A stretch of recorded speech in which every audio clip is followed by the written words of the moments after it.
Okay. Bismillahir-Rahman. Is clear? Bismillahir-Rahmanir-Rahim. Bismillahir-Rahmanir-Rahim. So Alhamdulillah, we started Kitab al-Hiyal. One thing before I continue, I would like to explain. Very often this question comes to the mind of the people that we are Muslims because we are born in Muslim families. And there are people who are born, in non-Muslim families. They are non-Muslim. It is all about, where you are born. Similarly, many people think that, you read this book, somebody reads another book.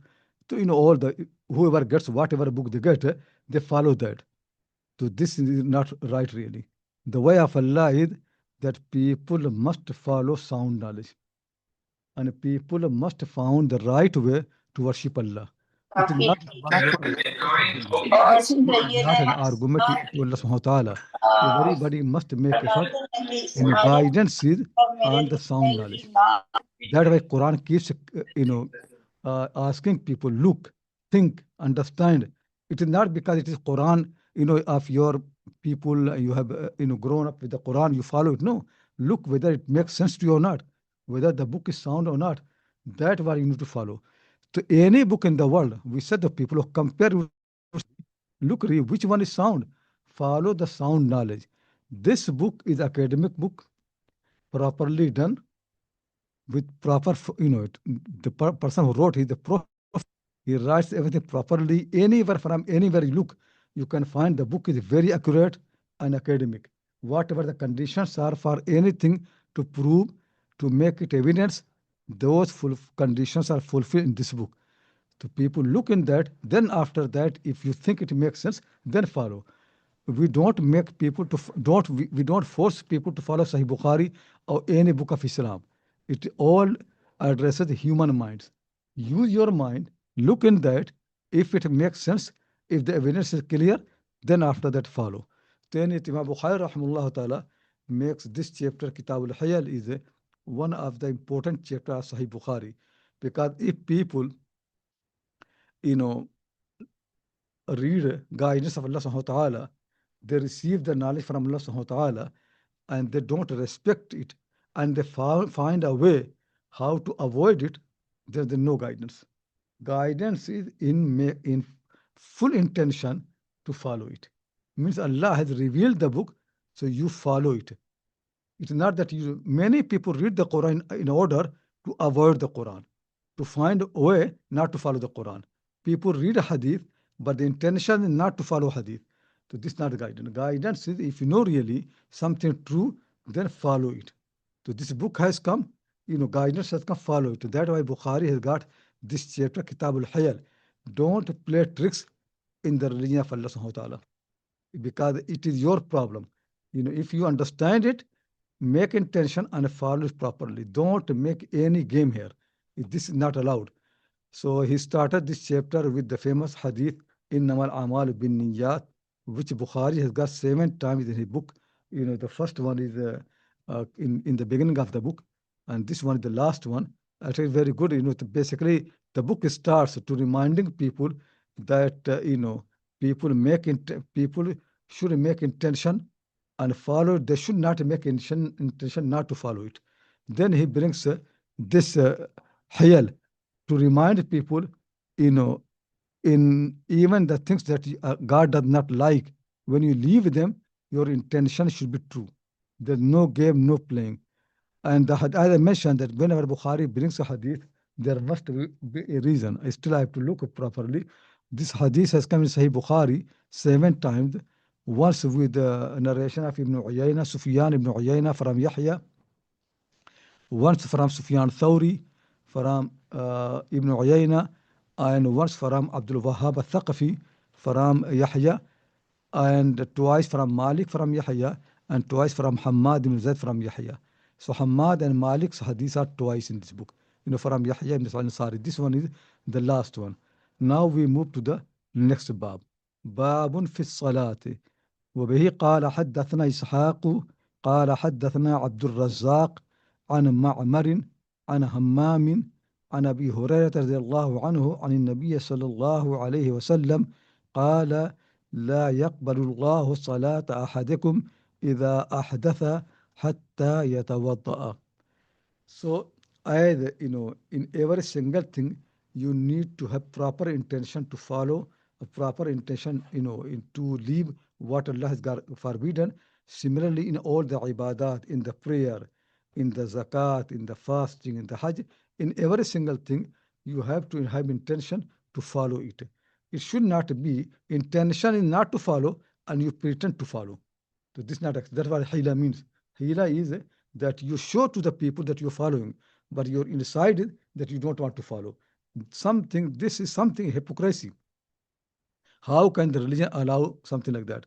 So now he's bringing that how people do hila in the prayer. And hila in the prayer will be worse than hila and tricks in any worldly matter in the business or something like that. The hadith is from Ishaq. So there's more than one Ishaq. So this hadith actually is from one of the famous Sahifa, that is Sahifatu Hammam ibn Munabbih. Many people who don't understand the books of the hadith, the compilation, in their mind it is that Bukhari has got all these hadith from in the memory and he writes from the memory. This is not true. What actually happening is all these hadith that Bukhari has got, they are written documents. Some are very, very old, coming from the time of the companions. Some are little bit later, tabi'een. By the time of Bukhari's teachers, everything already documented and well written. Though Bukhari also knows them by heart, but when he's writing the book, he's taking from those books, written documents. He's not relying on the memory to try to understand. That why they are so accurate. When Muslim said in his book that I narrate this hadith from so and so, this person's word was this, and this person's wording is this, because he has got a written document where he wrote down.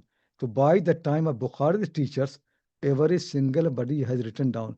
The way it used to be in hadith, if you come to Basra to learn from Hammad ibn Zayd, the one whose hadith we read, the way muhaddithin will do, they will find all his written hadith from somewhere. They will or they'll copy it. Then they come to him and they read from that one. So they already know. Some people will ask, is Hamad, bring your original book. We want to compare that. Like Bukhari and people like that. But people before they come, they know what is the hadith of Hamad. Or it because all it is written down, well documented book. So when Orientalists they come and they say hadith has been documented after 200 years, 100, it is just all ignorance. Hadith always have been writing from very beginning, from the time of the Prophet ﷺ, then the companions, then the tabi'een. So, like Imam Malik's book is one of the earliest, most sound one. But even before Malik, there are things written, like this Hammam ibn Munabbih. Hammam ibn Munabbih died in the year 132 of Hijrah. 132. He narrates hadith from Abu Huraira radiyallahu anhu. Abu Huraira more likely died around 57. The meaning is Hammam must have written his hadith around 50. So Hammam's book existed just 40 years after the death of the Prophet sallallahu alaihi wasallam. And Abu Huraira's hadith is not only written by Hammam, there are many other people, they also wrote down hadith of Abu Huraira and they used to teach. So it was well circulated among the people. Similarly, the major Sahabi, Abdullah ibn Umar, his hadiths were all written down.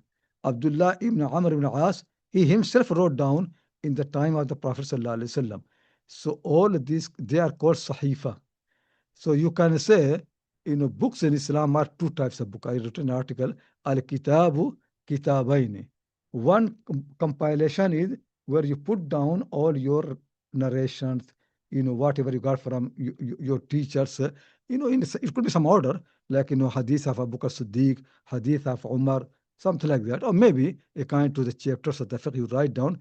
This is one way of writing that we call divan or tadween, that you put a compilation. The second way of writing of the book is where people have got a theme, major theme they want to prove, and then they put chapters and everything in order to prove that point. So that is well organized. That is a very rare writing. Originally, in the past, when people used to write books, they are more likely notes. So they put their notes, they use them to teach their students.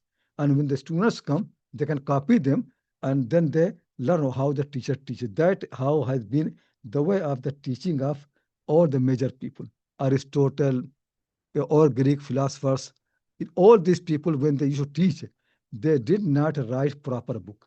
It used to be what we call like notebooks. Those are notebooks, they are transmitted, circulated, then people write books upon that. Is it clear? To people like all these compilations of the Sahaba, Tabi'een, even Muwatta, all these things are basically like notebooks. Imam Malik used to make it less, more, and this and that.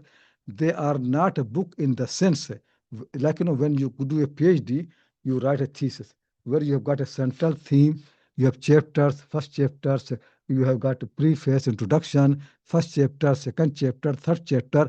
You move from one point to the second point to third point until you come to a conclusion.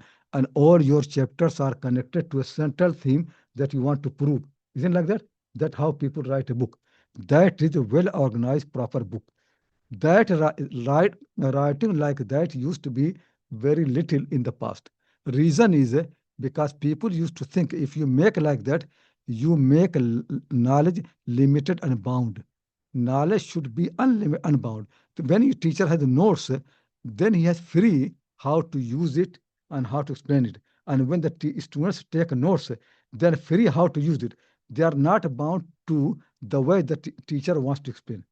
So you take notes from Malik, then you are free, whether you want to follow his way, different way. Like Ibn Hasmi, he comes to Medina, takes Muwatta from Malik, then he reorganizes the whole material in another way. It suits him. So that gives people more freedom. So that what they don't not like really to make people bound the idea that the teacher, rather than they get the knowledge, they get information, and they're more free to use as they like. This is the article, Kitab. I send it on the WhatsApp. Oh, that's good. This is the good. So I wrote a long time ago this article, Al-Kitabu Kitabane.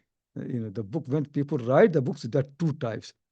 Sahih Bukhari and Sahih Muslim, or Sibawayh al-Kitab, they are not like those notebooks. These are proper books where they have got central theme. They've got chapters moving from one point to the other point, well arranged, proper ordering. If you change the order, it will affect the book.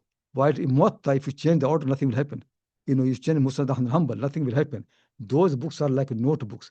But Bukhari and Muslim, they are book where there is beginning, end, moving from one point to the other point. So it is very important to understand this. So anyway, so what I'm trying to say is that when Bukhari is writing his book, he has got already all the materials written down. He take them from the sound narration, authentic, he compares, and then he includes. He is so accurate in this matter.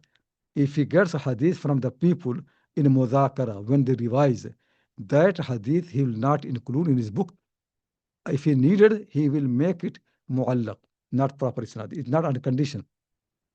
Like Bukhari knew all the musnad of Hanbal from Hanbal, but you don't find hadith there. Why? Because Bukhari got musnad from Ahmad Hanbal in mudhakara. When people do mudhakara revision, they don't have their usul. They do from their memory and they don't do the whole hadith. They will the isnad and part of the hadith to other person will know, I know what is it. The second one, third one. Revision is a different matter. Any hadith that Bukhari gets in the revision, he will not include in his Sahih. If he needs it, he will make it differently. That's what we call mu'allaqat. Same Muslim. All these people, they want to take knowledge in the classroom from the teacher properly from their asl, from document to it accurate. That's very important to understand. So you can see Bukhari narrates from his teachers, still he does not say haddathana. Why? Because those hadiths of his teachers, he did not get from them in the classroom when they're teaching. Rather than he got from them while traveling and they said something and he remember, that is not going to include. Because when people say something like, I'm going to the masjid, and you come out, Shaykh, by the way, tell me this hadith. And I told you, and now you go to everyone and say, oh, I heard Shaykh Akram. This is not a knowledge that Muhaddisin will accept. They say you take from your Shaykh in the classroom when he has prepared and he has mind to teach, that is teaching.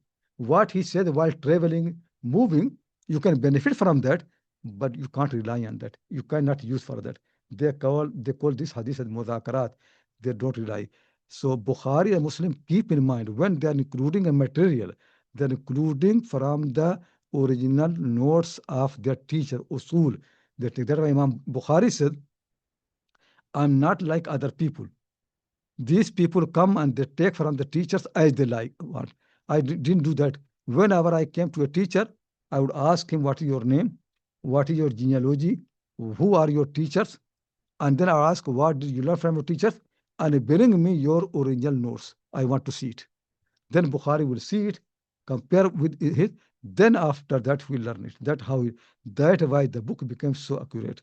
So among the Sahifas that Bukhari and Muslim, both of them used very frequently, is the Sahifa of Hammam ibn Munabbih, which now has been published.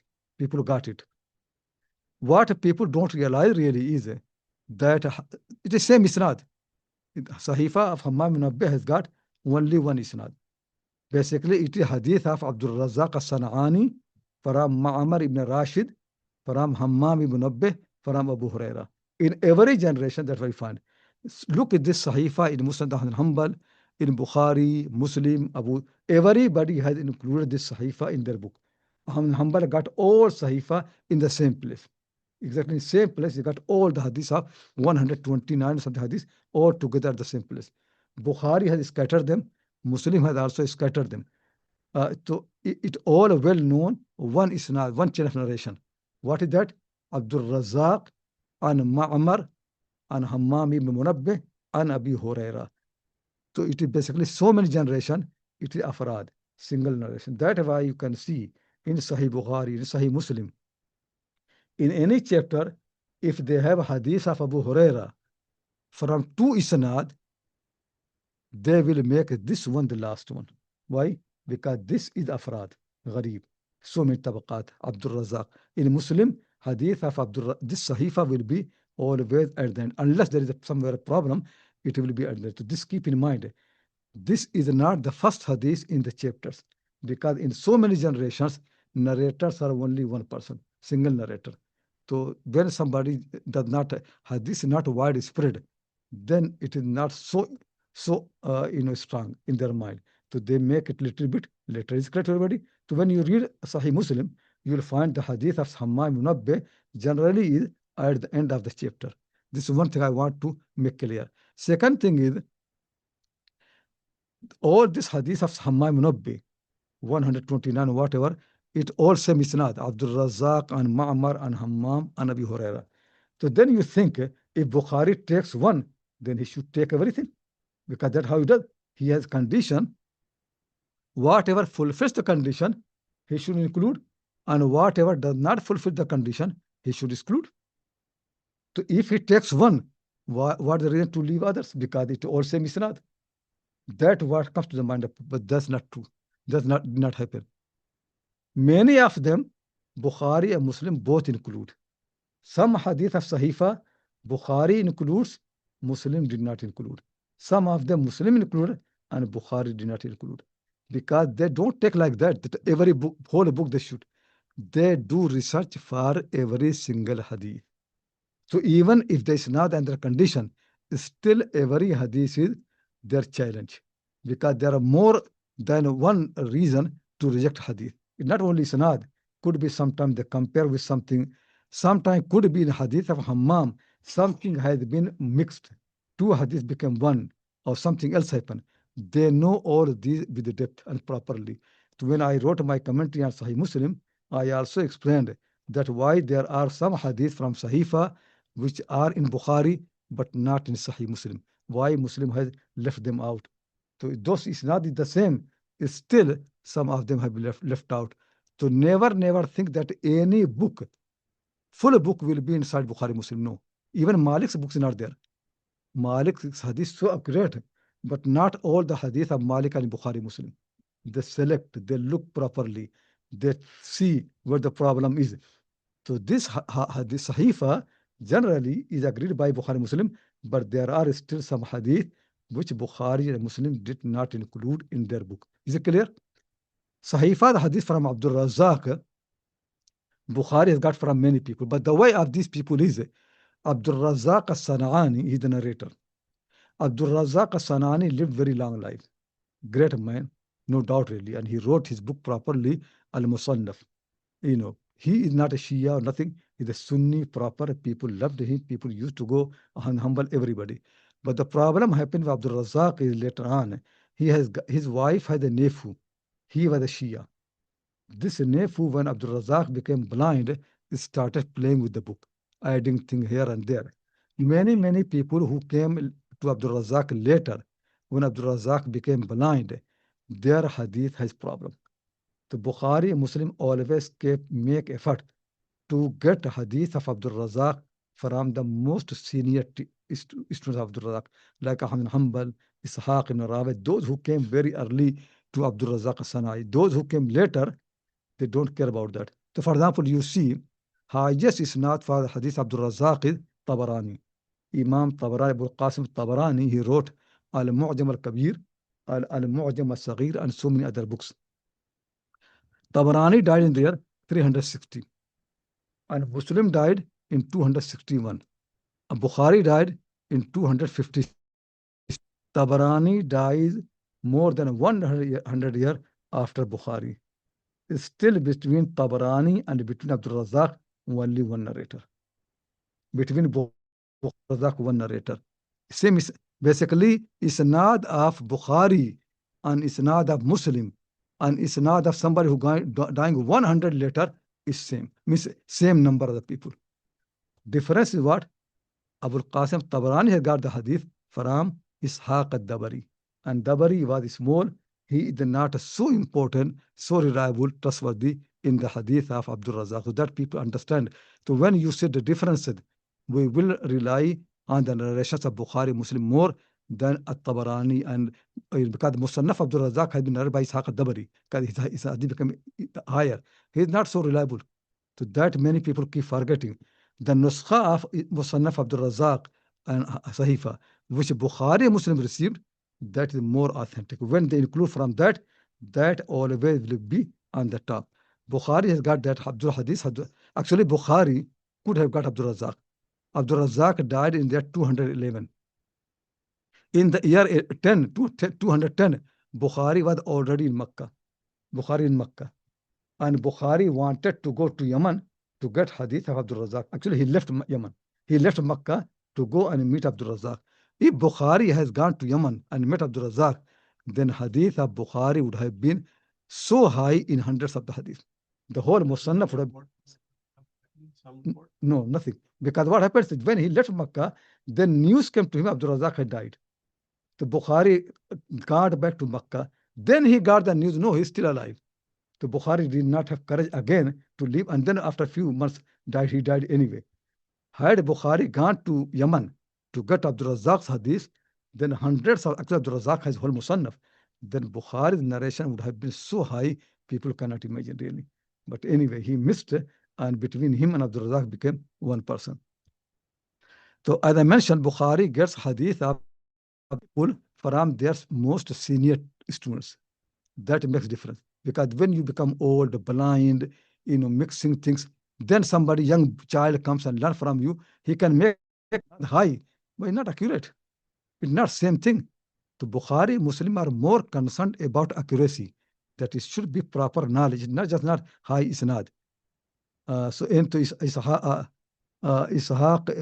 this Ishaq, people differ who could be. I think more likely it is that Ibn Hajar Asqalani said it is Rahway. Ishaq ibn Rahway, one of the favorite teacher of Bukhari, he died in the year 238. And Ishaq actually came to Abdul Razzaq in the company of both her colleagues. They used to learn together. Ishaq ibn Rahway, Ahmad ibn Hanbal, and somebody else. All of them came to Abdul Razzaq same time together. Ahmad ibn Hanbal was a poor person. He did not get married. He had no slave girl. But Ishaq ibn Rahway is a rich man from Khorasan. So when he came to Abdul Razzaq, he has got his slave girl. So Ahmad ibn Hanbal said, the narration is that Abdul Razzaq made Ahmad ibn Hanbal to live in the lower part of the house, and he made Ishaq to live on the top floor.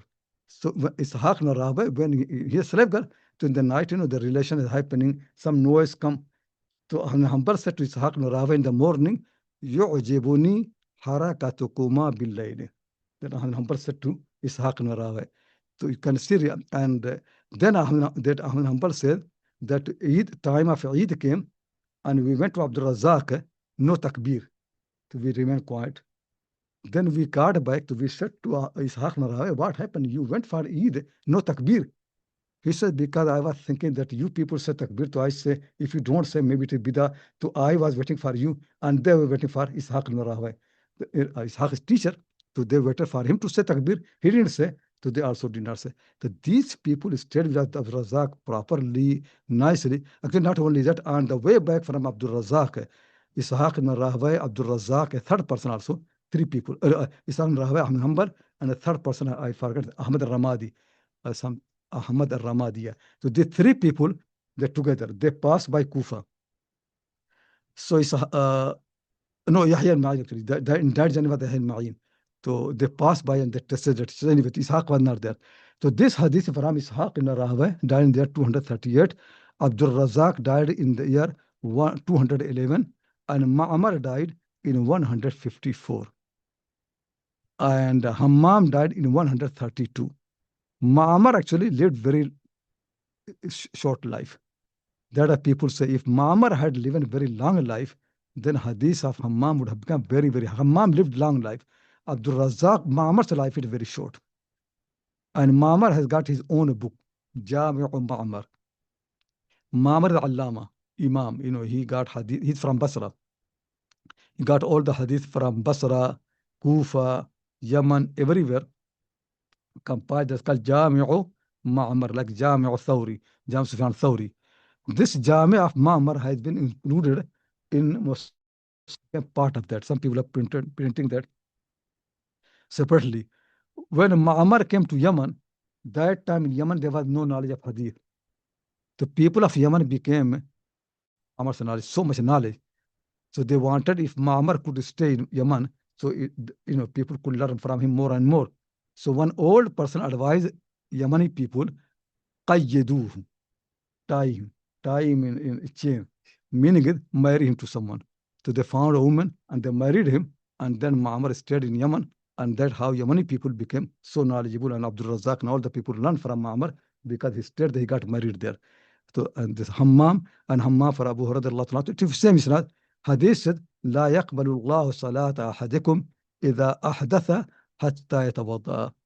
Allah does not accept the prayer of any one of you إذا أحدث. So أحدث, يحدث in Arabic language has more than one meaning. Actually, when Abu Hurairah narrated this hadith, so one of the students asked him what أحدث means. To explain, أحدث here means anything which can break the wudu, like people pass the wind or something like that. So the Prophet said, if somebody breaks his wudu, the prayer will not be accepted unless he does wudu again within the prayer. It means sometime you can go and do wudu and come back and build upon that. Said Abu Hanifa said, some people say, no, if you have broken your wudu, you come back and do the prayer again. So there are more than one opinion. That's what Bukhari brings here, that the prayer must be done with the wudu. You can't have finished the prayer. Meaning it, by the time when you say Allahu Akbar, and the time when you say Assalamu alaikum wa rahmatullah, when you end the prayer, it is prayer. Between these two, if you break wudu, your prayer will not be accepted. So why Bukhari got this hila? So what the hila there is? Hila is, in a more general meaning, is to play a trick. So what is opinion of Hanafi people is different. And Imam Hanifa maybe did not intend to make it so bad, but the way Hanafi people use their madhab, it become very ugly. So that is the problem really, it become very ugly. And the opinion of Hanafi madhab is that Abdullah al-Masud said, the Prophet taught me tashahhud, yani at-tahiyyatu lillahi was-salawatu wat-tayyibat. When you sit, he taught me. The Prophet used to teach the people of Quran, like that. And all the people say, Imam Shafi, everybody said, the most sound narration in tashahhud is tashahhud of Abdullah al-Masud. So it's most sound, no doubt about that, taught. That and that hadith is said, فَإِذَا فَعَلْتَ هَذَا فإذا قلت هذا وفعلت هذا فإذا قضيت هذا فقد تمت صلاتك. When you have done this من تشهد, or when you say this or do this, your prayer is complete. تمت صلاتك. It does not say when you say salam. Imam Hanifa said Abdullah Masud had narrated the hadith of the Prophet. He taught him tashahud. And he said, if you say tashahud or you do tashahud, means you sit, then your prayer is complete. So meaning the prayer can be complete even before salam. That's what the problem is happening. So what is the sentence? Hanafi people say it is from the Prophet sallallahu alaihi wasallam. Muhaddithin say no. The Prophet sallallahu alaihi wasallam only taught Abdullah Masud the tashahud. That when you sit, you say this thing. This sentence, when you have done this, your prayer is complete. It is a mudaraj.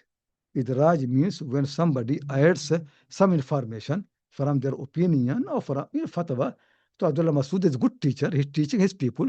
So once he taught the Saud, he said, now your prayer is complete. He does not really mean that you don't need to say salam. But Hanafi people have taken literally. So Hanafi madhab here has gone wrong in two places. Think these are opinions. But at the end of the day, if people follow Hanafi madhab, Maliki madhab, Shafi madhab, Hanbali madhab, we don't mind. We want people to pray. So don't people just not think I'm against any madhab. Actually, I love all the madhab.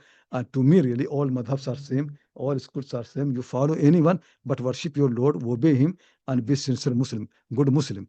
But in academic life, scholarly life, we analyze information, we correct, we agree, disagree, so people start thinking.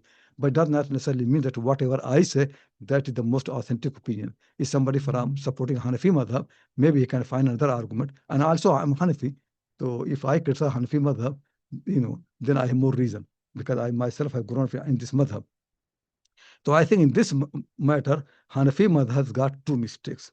One mistake is they make this mudraj as a hadith of the Prophet. Truth really is, it is not hadith of the Prophet. فإذا قضيت هذا وفإذا قلت هذا فعلت هذا فقد تمت صلاتك, it is mudraj.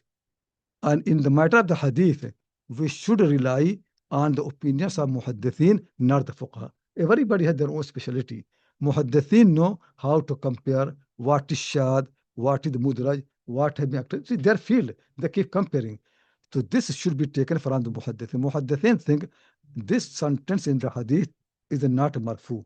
It is rather mudraj. It's the Raj of Abdullah ibn Mas'ud radiallahu anhu, or maybe somebody else. That's what they think. Muhaddithin. So this is one thing where we criticize Hanafi madhab. Second thing is, even if somebody says, when you say tashahud, your prayer is complete, it does not mean you don't need to say salam. Meaning simply, basically, is that there no qiyam anymore, no ruku, no sajda. Now, last thing you've done, but to come out from the prayer, you need to say salam. Like when you start the prayer, you say Allahu Akbar. So when you end the prayer, say Assalamu alaikum. And that the Prophet has said, Tahliluha takbir, wa tahrimuha takbir, wa tahliluha taslim. You come into prayer and everything becomes haram by Allahu Akbar, and everything becomes halal for you by Assalamu alaikum. So prayer should end with Assalam. So these are two things very criticize. But anyway, Hanafi opinion is Assalamu alaikum is not fard. Fard has finished. So if somebody leaves the prayer after tashahud, the prayer will be complete and you don't need to repeat it. That's what Hanafi people say, khurujul musalli besuni'ihi. If somebody comes out from the prayer with an action that is not part of the prayer, he just make an intention and he does something which is not part of the prayer will be bad. He wants to leave the prayer. Maybe he eats. Eating is against the prayer. So somebody after tashahud eats food. Somebody after tashahud walks out. Somebody after tashahud passes the wind intentionally. Then Hanafi people will say the prayer is complete. That where Bukhari is coming to refute Hanafi madhab. No, it is not. The Prophet said it is still you are inside the prayer. You broke your wudu, you need to do wudu. You can't come out by passing the wind. So that people say Mahmud Ghaznavi from Ghaznavi is a great conqueror, of basically Abbasid Empire was nothing compared to Mahmud. Mahmud was not the Khalifa, but Abbasid Empire depended on Mahmud. He was the conqueror. All Afghanistan, Central Asia, Iran, India, all these under him, the richest person. So they say he was Shafi'i, Hanafi. So one of Shafi'i scholar wanted him to become Shafi'i, they say. So that he wanted him to hate Hanafi madhab. So in Hanafi madhab, you don't need to say necessarily Allah, but you can say any name of Allah in Farsi. So he did prayer according to Hanafi madhab, which weakest opinion of Hanafi madhab. That, not in Arabic, something in Farsi, prayer in the Farsi. And then when he finished the prayer, he passed on the wind very loudly. So Mahmud Ghazali started hating Hanafi madhab. And that's how they say he becomes Shafi. We don't know the story right or not. But anyway, so this firm very ugly, very early became a problem in the circle. That Hanafi madhab said, if you say something intentionally, do pass on the wind, your prayer is complete. People like Bukhari, how can they accept? You can imagine, really, Bukhari cannot accept. Prayer is the most beautiful thing, most amazing thing, really, relational. You should enter to the prayer with waqar, with seriousness, and come out from the prayer with waqar. If you have got a pressing need to pass on the wind, no harm. Do it properly. Go and do and come do it again. But to leave your prayer with such an action, pass the wind, and you said, so that's not really anybody who knows the prayer. They cannot accept that. Because prayer is a relation between you and your Lord. You want to please Him. You want to be, like anyway. Just think really. If the king said, "Now you have eaten the food, now my assembly finished. So now you pass on the wind in front of the king." But now you don't do this. You respect him. Go and say assalamu alaikum. Leave the palace with honor, respect. Say assalamu alaikum. You came to your Lord, say Allahu Akbar. Now you leave, say assalamu alaikum. The right manner. To start something new is not right. That what Bukhari really is against. So he does not accept. He is refuting with this, Hanafi madhab. Hanafi people are very angry. They say, how can it be against us? Because if somebody does hila within the prayer, but we say prayer is complete, so there's no hila. When somebody passed the wind, he's no more in the prayer. So how can be hila? They say hila within the prayer, not right, but prayer has ended. When somebody does tashahud, so everybody has answer. So they make all this answer. So you can read that anyway. To Ibn Battal, who is Maliki, he wrote commentary on Sahih Bukhari. So he said, فيه رد على من قال إن من أحدث في القعدة الأخيرة أن صلاته صحيحة. So this is a refutation of those people who say, if somebody passes the wind in the last qada, his prayer is complete, rather than the لأنه أتى بما يضادها. Because this person, by doing this, he did something which contradicts the prayer. Prayer is purity, and you did something which is impurity. How can your prayer complete?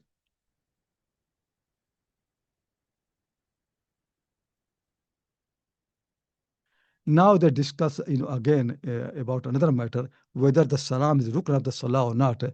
Anyway, all these things, keep happening. Hanafi madhab, it is not rukn of the salah. It is maybe wajib or sunnah, whatever, but it is not rukn of the prayer. So when you say the prayer has got 6 rukn, 5 rukn, so many wajib, so many sunnah, that is not what the Prophet said. That's not what the Quran says. That is something you infer, you derive. Don't make your knowledge as Quran and Sunnah. You have opinion, others also have opinion. Malik had opinion, Shafi had opinion. That where people feel. So when you do wudu, the way Quran mentioned the wudu, that is the Quran. The way the Prophet used to do wudu, that's Sunnah. When a professor like me comes and said in the wudu there are 4 fard, this Sunnah, this mustahab, it is not the Quran or Sunnah. It is my understanding. It is my fiqh. Understanding could differ from the person to the person. Problem is we have made all this understanding as the religion, sacred. To always keep opinions as opinions. Abu Hanifa's opinion, Malik's opinion, we respect all of them. But none of the opinion are sacred. They are human effort. They will get reward. If they are right, double reward. And if they are wrong, they still get 1 reward. But it's still human opinion. Is it clear to everybody? Yeah. So this is there are more discussion because we have to finish this as well. So that was about the prayer. Now he's coming to zakat. Babun fi zakat wa alla yufarraqa bayna mujtama'in or you can say وَأَلَّا يُفَرَّقَ, that's also right. وَأَلَّا يُفَرَّقَ بَيْنَ مجتمع ولا يجمع بين متفرق خشية الصدقة. به قال حدثنا محمد بن عبد الله الأنصاري قال حدثنا أبي قال حدثنا ثمامة بن عبد الله بن أنس أن أنسا حدثه أن أبا بكر كتب له فريضة الصدقة التي فرض رسول الله صلى الله عليه وسلم ولا يجمع بين متفرق ولا يفرق بين مجتمع خشية الصدقة. This is famous hadith that Abu Bakr Siddiq radiallahu ta'ala anhu wrote a letter to Anas bin Malik. And Anas was appointed radiallahu anhu as collector of zakat by Abu Bakr Siddiq. Go and collect zakat. So Abu Bakr Siddiq wrote for him properly that if people have 5 camels, you take 1 goat. If people have this much camel, you take this much. If people have this much silver, you take this much. Abu Bakr Siddiq wrote down properly all the details of zakat in a writing. That book remained with Anas radiallahu ta'ala anhu. Then it was inherited by his family, his sons, grandsons, to it all family members of Anas. Isnad of the family. Muhammad ibn Abdullah al-Ansari, he basically, if you want to, his full name like that, Muhammad ibn Abdullah ibn al-Muthanna ibn Abdullah ibn Anas ibn Malik. Is it clear? So Anas has got many sons. One of them is Abdullah. Abdullah's son is Muthanna. Muthanna's son is Abdullah. And Abdullah's son is this Muhammad. Bukhari is getting from this isnad of the family. Muhammad ibn Abdullah al-Ansari died in the year 215. So he is one of the most senior teacher of Bukhari. Bukhari has got some hadith from him where between Bukhari and the Prophet ﷺ, only 3 people. The Bukhari Sulasiyat are from more than one isnad. One of them is this one. Muhammad ibn Abdullah Ansari from Humayd al-Tawil from Anas ibn Malik radiallahu ta'ala anhu. But this one, not one of them. This is Muhammad ibn Abdullah Ansari is no doubt respected, great person, agreed upon by Bukhari, Muslim. Everybody takes him. The problem is his father, Abdullah ibn Muthanna ibn Abdullah ibn Anas. Father of Muhammad is a problem. Because Muhaddithin say, Kathirul Ghalat. He does a lot of mistake. This man, Abdullah ibn Muthanna, does not exist in Sahih Muslim. Muslim does not narrate any hadith from Abdullah ibn Muthanna. According to Muhaddithin, he is not on the condition of Sahih. So this you have to understand really. Bukhari and Muslim, they have made their conditions set out properly. But when they apply the conditions, it does not mean when they apply everybody agrees. So people accept the condition. They admire that. There are 5 conditions for Sahih: Ittisal, Adala, Dhabt, Adamul Shudud, Adamul Illa. These 5 conditions Sahih, everybody loves that. But when they apply the conditions, then sometimes people agree and sometimes people differ. So there could be somebody, Bukhari think he has a dhabt. Muslim will say no, he has no dhabt. Some people, Bukhari also is suspicious, but he has got some qarina, some supportive dalil, which elevates that person for some reason. So one of the people where they differ from each other, whether he is reliable on the condition of Sahih or not, is this man, Abdullah ibn al-Muthanna ibn Abdullah ibn Anas ibn Malik. Bukhari has his hadith, Muslim does not have his hadith, because they say Kathirul Ghalati. Then he narrates, we don't know his date of death. He narrates from Thumama ibn Abdullah ibn Anas. So you can see, who's Thumama? Thumama is uncle of Abdullah. You see, Abdullah is Abdullah ibn Muthanna ibn Abdullah ibn Anas. And Thumama is Thumama ibn Abdullah ibn Anas. So Thumama is brother of Muthanna. And Muthanna is father of Abdullah. Is it correct, everybody? So he narrated from his uncle, Thumama. And Thumama narrates from Anas radiallahu ta'ala anhu this long hadith of zakat. which Bukhari has got here one piece only. This hadith, one problem is Abdullah ibn Musanna himself. That's why Muslim does not include. But actually, hadith has got more problem. And then our task also to defend Bukhari, that it has so many problems, how Bukhari is including that. So let me explain to you the problem, and then we come to defend Imam Bukhari rahimahullah ta'ala. So the problem I have discussed in my commentary on Sahih Muslim, which is not published, but I will read from that. So it will help, inshallah, to understand the problem. So as I mentioned in my commentary on Sahih Muslim, what I have done, any hadith that in Bukhari, but Muslim does not have, I bring that hadith in my commentary, and then I explain why Muslim did not include the hadith in his Sahih. So this hadith I put, so there are many hadiths in Zakat which exist in Bukhari, but they are not Muslim. So I said here heading, Hadithun akharu fi Sahih al-Bukhari. And that وقال البخاري في الزكاة باب زكاة الغنم حدثنا محمد بن عبد الله بن المثنى al-Ansari, this hadith. But in the Kitab Zakat, hadith is very long. Full hadith I include into Sahih Muslim. Then I put chapter heading, لماذا لم يخرجه مسلم. Why the hadith is not included by Muslim. So then I made all the comments. So one of the comments there is, because I'm not going to read everything. One of the comment is from Dar Qutni. Imam Dar Qutni is the expert of the hadith. Dar Qutni said, وأخرج البخاري عن الأنصاري, in this Muhammad Abdul Ansari, عن أبيه عن ثمامة عن أنس حديث الصدقات.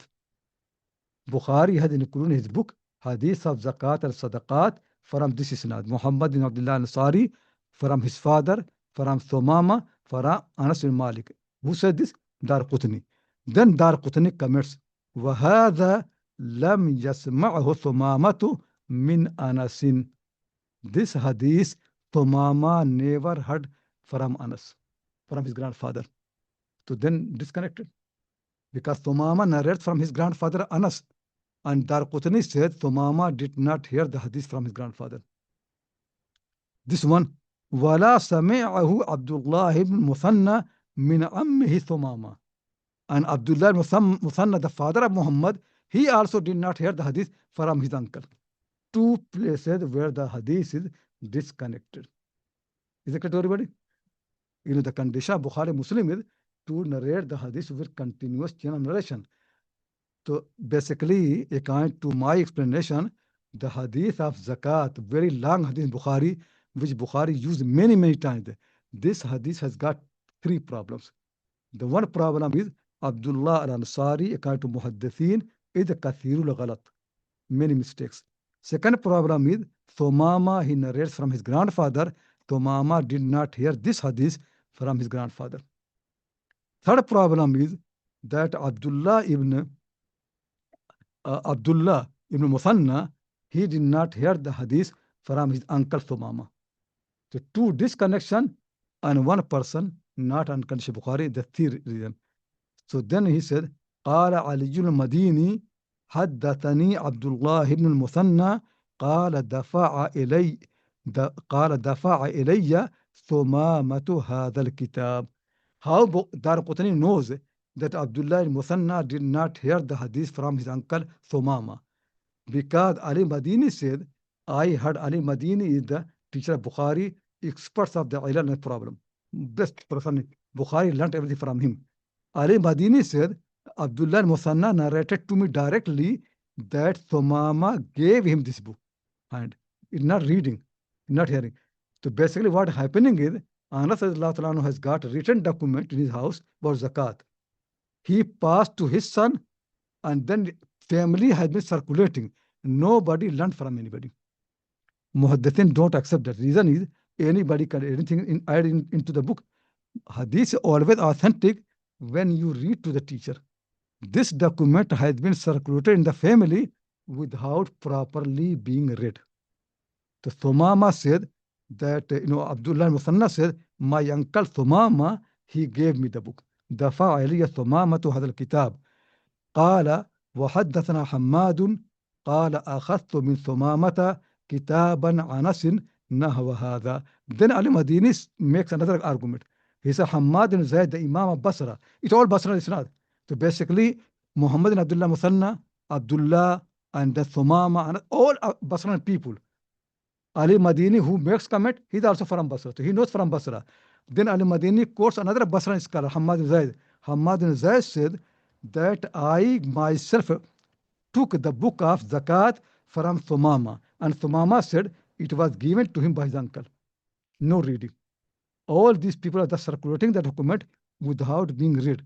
وكذلك قال حماد بن زيد عن أيوب أعطاني كتابا. Similarly, Hammad said not only me, even Ayub Sakhtiyani, my teacher, said Thumama gave him the book. The book is in circulation in the Basra without being properly read. And then I don't, because they think this is my commentary on Sahih Muslim. I'm not in Sahih Muslim. Just I want to say there are huge discussion among the muhaddithin about the hadith of sadaqat, long hadith about zakat, which Abu Bakr Siddiq wrote to Anas radiallahu anhu, and which has been repeated in Sahih Bukhari so many times, all long hadith, and on which all fuqaha base their argument that if you have 5 camels, you pay this, if you have this much. This hadith, according to many muhaddithin, does not fulfill the condition of Sahih. And this hadith does not exist in Sahih Bukhari, Sahih Muslim, though it is Sahih Bukhari.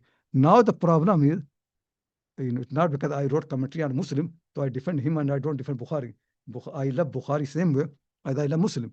So why Bukhari includes? That's the important thing. Bukhari is actually in some way more academic than Muslim. Muslim follow the way of Muhaddithin. Muhaddithin the way the reading, learning, Bukhari the way is to understand the accuracy. If something accurate knowledge, then for some technical issues, Bukhari does not mind so much. So for example, you can see there's one of the Shia narrator in Sahih Bukhari, Muslim does not have from him. There are so many Shia narrators in Sahih Bukhari, Muslim does not know, because technically they are not qualified for the book. But Bukhari looks at something else. Academically, they are strong. They never lied. There's no proof hadith sound. So one of the Shia narrators in Sahih Bukhari, he's so bad that one of his students says that he's the blind Shia. I came to learn from him in Kufa. So when I came to him, I saw in his house sword and shield.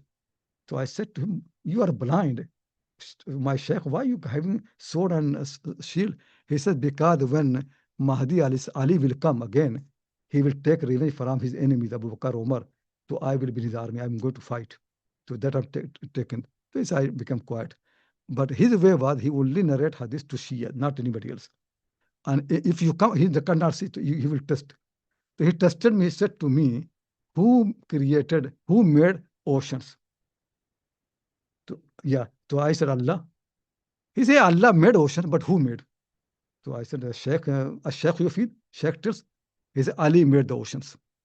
Then he said, who made the water flow in the ocean? I said, Allah. He said, Allah did, but who did? So I said, Sheikh tells. He said, Hassan did. So then I became quiet. I read all the hadith from him and then left. Then another day I came, he cannot see. So he attested the same thing again, that who made the ocean? So I said, oceans are made by Muawiyah, and the water was flown by Amr ibn As, and then I ran away. So he said, Uqtulu aduwallah, kill enemy of Allah. And I just ran away from the classroom.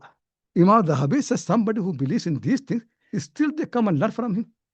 Still Bukhari has hadith from that person. That's how Bukhari's opinion is. Bukhari's way is somebody academically strong, does not lie, accurate. Hadith is hadith of the Prophet. We should not deprive the Ummah from that. Sound knowledge must be transmitted. That Bukhari's way is this written document is really well preserved in the family, and it is supported by other hadith, piece by piece, not the whole hadith, but every part is supported by other arguments.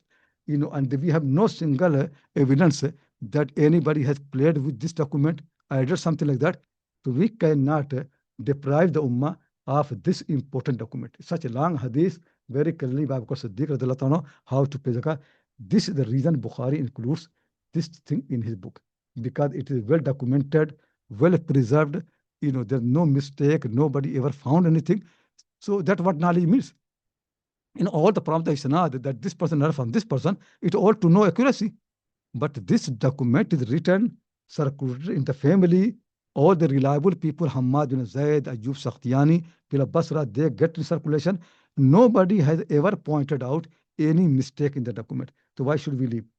So that is Bukhari's opinion that he wants to keep it. Is it clear to everybody? So you can see in many of these things, Muslim is more inclined to follow the way of muhaddithin. Bukhari is more inclined to follow the way of academic people in broad way. That something academically is strong and accurate, let's accept with some evidence like that. So similar things are in Bukhari Muslim more and more. There are many, many hadith which you find in Bukhari, but you don't find in Muslim. The reason is, according to way of muhaddithin, those hadiths don't qualify to be sahih. But according to Bukhari, they still qualify because they are accurate. And real thing is accuracy. Something to be accurate, that's what he wanted. Nobody has identified, nobody has played with it. Anyway, so this is very long hadith. Bukhari has used here only one part of the hadith. So Hadith Anas said that Abu Bakr wrote to him Faridat Sadaqah, that Allah the Messenger has made. In that one sentence has come, لا يجمع بين متفرق ولا يفرق بين مجتمعين. Things which are separated, don't put them together in order to not to pay zakat. And things which are together, don't divide them in order not to pay zakat. So for example, if somebody has got, 40 sheep, you have to pay one sheep. Your brother also has got 40 sheep, you have to pay one sheep. So it's a 2 sheep. But if you make them together, they become 80. It's still 1 sheep. You think, oh, I have to pay 1 sheep, my brother has to pay 1 sheep. Before the time zakat becomes obligatory, let's mix it. Let's make one property. So now only 1 sheep. Is it correct, everybody? So there are certain cases, actually even for 3, Imam Malik had mentioned, Imam Malik rahimahullah said, in Muwatta, معنى هذا الحديث أن يكون النفر الثلاثة لكل واحد منهم 40 شاة وجبت فيها الزكاة فيجمعونها حتى لا تجب عليهم كلهم فيها إلا شاة واحدة. 3 people, they have got separately 40, they have zakat. They put together, so they have to pay still 1. So they make together. Sometimes could be possible that you have got 40 sheep, you have to pay zakat. So you say, I will give 20 to my wife and 20 I keep. Then nobody pays zakat. Is it clear? So that's how people make all these tricks. It always have been. So the Prophet ﷺ makes very clear that you don't do this. Tricks are not allowed. If zakat is obligatory upon you, pay as it is. If it is together, don't divide it.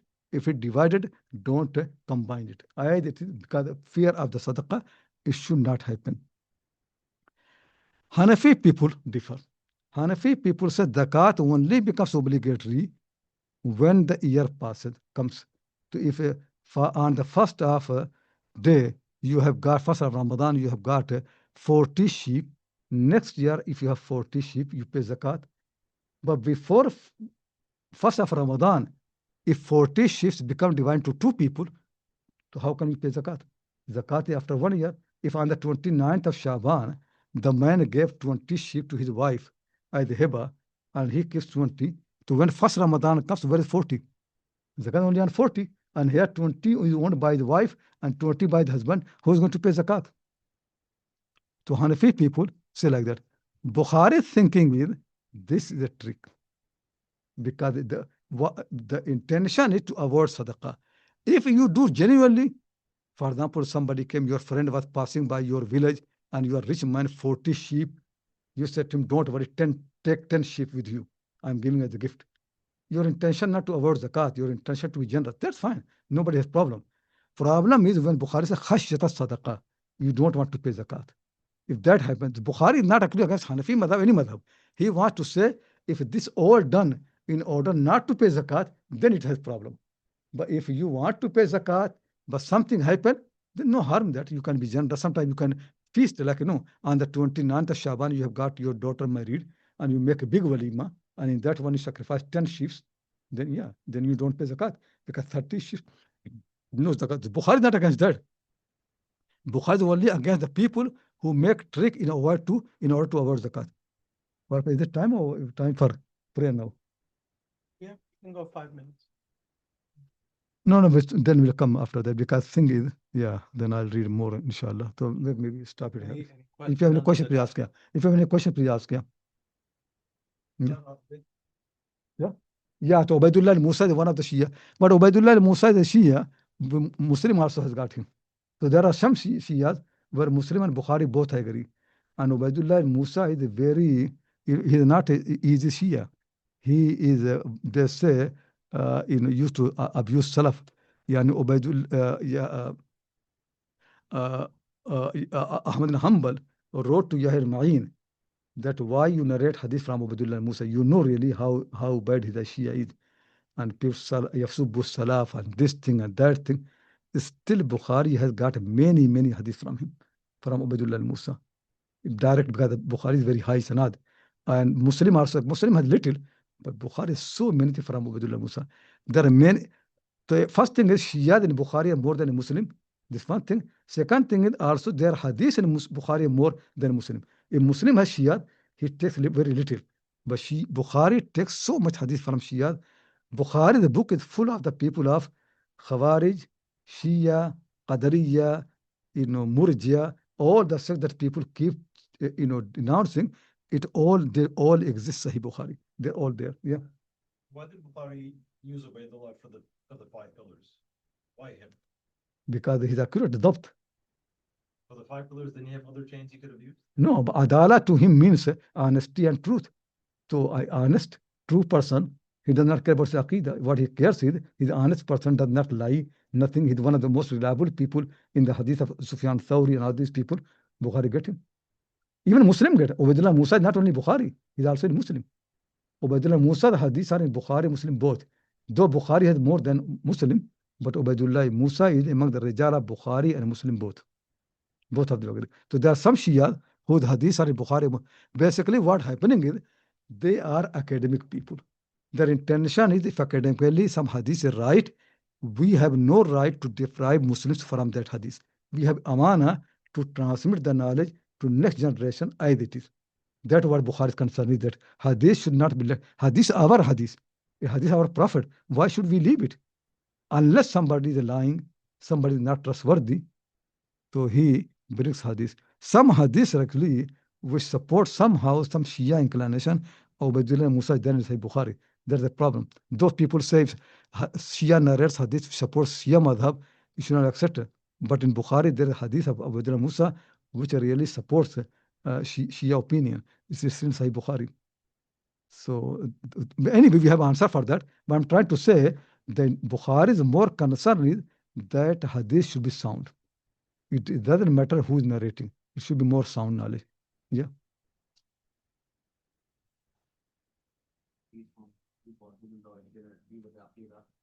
Still, he does their aqidah to be within the realm of Islam.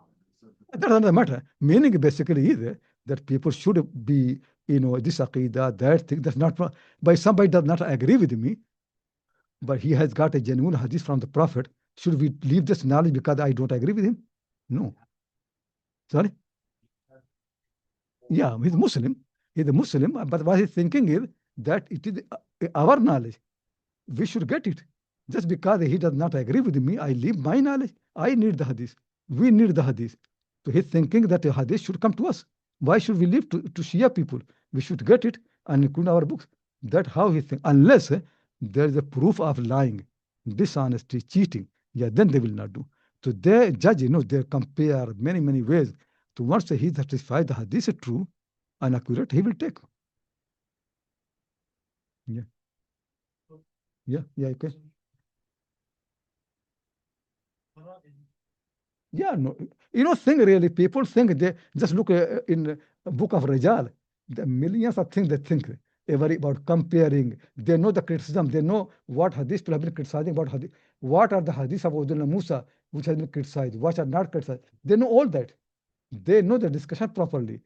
You know that once one Orientalist in Oxford, he said to me that there are weak narrators in Sahih Bukhari. So I said, do you have discovered it? It already we know, Ismail. Everybody in Bukhari has said they're weak. We don't say that they are not weak narrators, Sahih Bukhari. Tell me if there's any weak narration in Sahih Bukhari. Then you have point. Sometime a weak narration, but Bukhari got Muwatta from many people. Muwatta hadith are well known, documented properly. Now Bukhari wants to repeat the hadith again. He brings a weak person, Ismail voice. It's not so weak, but he brings hadith because hadith already in Bukhari from other narrators. So one more. So now you come at the interest saying Bukhari hadith from Ismail voice. But he does not depend upon him. Hadith already by other people. So there are some weak like Fulah ibn Sulaiman. Fulah ibn Sulaiman is a weak narrator. But his hadith in Bukhari. When Bukhari takes from him, he makes effort to compare everything. So he does not include any weak hadith of Fulah. Always strong hadith. Though weak narrators exist in Sahih Bukhari, not very weak, but compare with other people, they are a little weak. Oh, you have They gave the book. He did not hear the hadith, but he heard it was given by book translator. Is it the same book? It was rewritten over. No, it's the same thing. Basically, Abu Bakr Siddiq wrote to Anas al-Malik a document that when you collect zakat, this is what you follow. Yeah, that document remain in the family. Yeah, because it's not very big generation, Anas and his grandchildren. So a document they used to write on the skin and the leather. Put the family tree on the board there. So it remain, yeah, to remain within the family. No, they're not copying it. It's the same thing they're showing you because people love that my family has got a written by Bakr Siddiq. So it's a very precious document to the family. To the family circulates. They come to Ayyub Sakhtani, show him Ayyub Sakhtani, Imam of Basra. So he comes, Muthanna comes to show this is a book of my grandfather, we have got. So they look. So everybody in Basra, the big scholar, they know the document. They know. So what Bukhari's concern is that did they criticize the document? Did anybody say something has been added? Something has been changed or corrupted? No. So then fine. You have a question, yeah? Like there's a whole spectrum with Shia, right? I mean, were the narrators known to like say bad things about the Sahaba or something like that? Like that? Oh, yeah. People think when they say Shia, they mean something just a very small thing. No, this person, you see, first question he asked every student, who made the sea? And then you say Allah. To say, yeah, Allah did, but who did? That actually look in Sarwa Alamin Nubala. Then he said, who did? Then he asked question, who made the water flow in the sea? And you say Allah. He said, yeah, Allah did, but who did? Then you have to start Hassan. Do you think they are ordinary Shia? And then he has got a shield and sword in his house. He's blind. So he's waiting that he thinks that Ali is in the cloud. So one day he will come down to take revenge for Abu Bakr Siddiq, Umar Farooq. So he says when he will come down, I'll be in his army fighting these people. This is what he believes. Tell me. Saying he's known for his honesty, but Not only Bukhari. Imam Ibn Khuzaimah, who's such great person, he even narrated from the Shia. And then he said, I forgot his name, حدثنا الصدوق في حديثه والمتهم في دينه. This man who is true in the hadith, but accused in the religion, narrated to us. So all these big people, Ibn Khuzaimah, they say Imam al-Aimma. He's so strict about Aqidah. He also narrates from the same Shia person. And actually said, الصدوق في حديثه والمتهم في دينه. Yeah, so I'm trying to say that there are more than one opinion. So when you see in the later book of the Mustalahat, this is one opinion. When you look in the Bukhari, you can see Bukhari is very different. Bukhari is way more academic. But Muslims differ. Muslims' way is a little bit different from Bukhari in this matter. The Muslim has less Shia, Bukhari has more Shia. Yeah. Here, someone like that. In my mind, I think this person was low intellect, void of upper. This person was what? Not that intellectual. Why? They believe this. The seas flow by Ali, so he must be. Oh, you don't know how Aqidah does? Aqidah makes people blind. Even most, Indian people, greatest scientists, they come to an idol and bow to it. Sajda.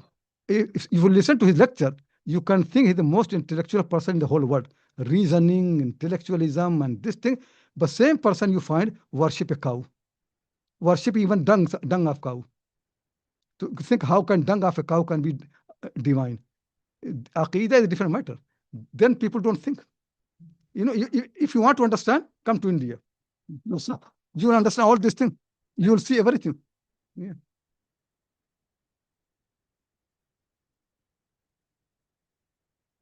Okay, we'll take a break for Maghrib, inshallah. We'll go downstairs, make salah, and come back in 15 minutes. So online students, 15-minute break, inshallah. Is it Ubaidullah with the shield and the sword? Yeah.